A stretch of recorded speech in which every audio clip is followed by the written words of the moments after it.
One of the things that I do in my classroom every Friday is I play music as the students are coming into the class, and every Friday they're looking forward to it. If I don't have the music on as they're coming in, they're certainly asking about it. Where's our music for the day? And sometimes I try and connect it to what we're doing in the class, and sometimes it's just a song to celebrate that it's Friday. Sometimes it's something I would like to hear, but either way, that's a tradition that every Friday they know when they come in, they're gonna hear that music and it's gonna get them ready to go for class. So before AP test, we call ourselves JRAP. So I give the students a little pep talk before their test. Sometimes I adapt, well, all the time I adapt a rap into the pep talk. So I'm rapping to them, getting them ready to go. And I always tell them, if I can stand up in front of high school students and rap for you, not very well, but getting you ready for the test, then you got this test. You're going into it and you know what you're doing. So I think the best way to build community in the classroom is to really solidify routines or traditions each week. So in my class I have some maybe not so great things like multiplication Monday and word problem Wednesday, but because I introduce them in goofy ways or get really excited about them myself, the kids end up buying in and are really active and looking forward to participating by the end of the weeks and the end of the school year. After working on essays for weeks and weeks and weeks, researching, writing, revising, peer editing, Turnitin.comming, after all of these parts are gone into all this work that the students have put into writing their essays, it felt very bland to just have them like turn it in one day. You know, like, okay, today's the due date, everybody turn in your paper on the desk and we'll just move on. So I decided to turn it into a ceremony. So on Turnitin Day, everybody has their folders full of their writing on their tables or on their desks, and I turn on the music. And it varies what the music is from year to year. I think I mentioned it had been Rocky Eye the Tiger one year, but the music I remember the most was the Overture 1812 or 1812 Overture, where the music has those big cannons, dun dun dun dun dun dun dun dun, and so the kids have to stand up, and I walk student to student. They stand up, they hand me their essay, I accept it from them, I shake their hands, and everybody claps for the student turning in their essay on Celebration Day, on Essay Turn-In Day, with the music blaring.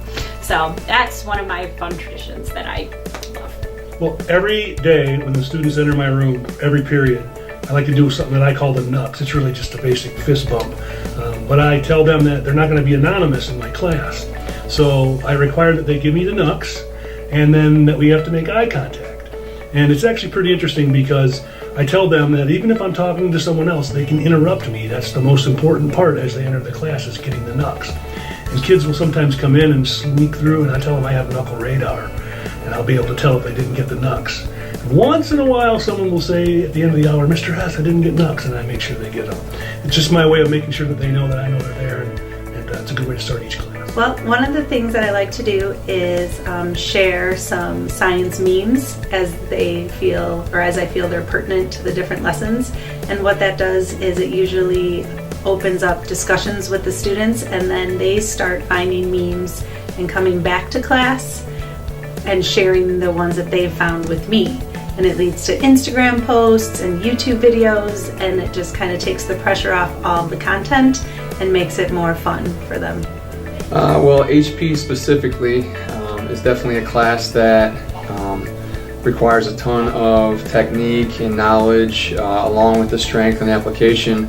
But in HP we stress family above everything else, and you know, on the back of our shirt it says family because before and after every class we bring it in, we talk about what kind of things have been going great, what things need some work, and everybody's on board, everybody's on the same page, and it really breeds an environment for success because we have four-year guys coaching people up and rookies learning a ton every day and getting better.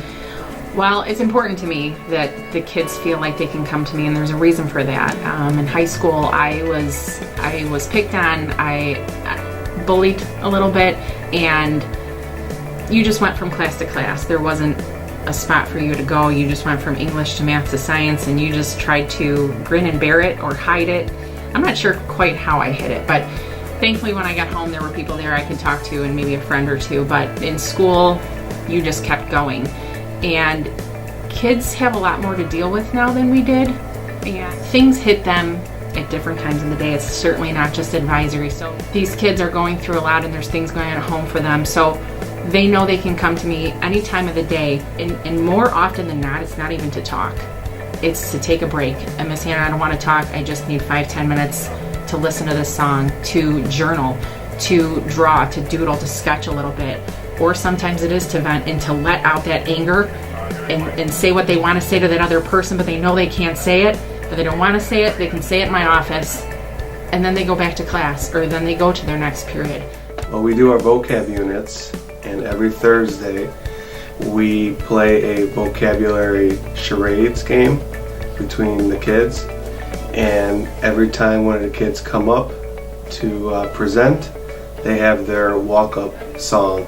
So they let us know what they want to play, and then they walk up, and before they present, all the kids get to hear their music. So I think the most important thing for me is just treating my students like they're humans.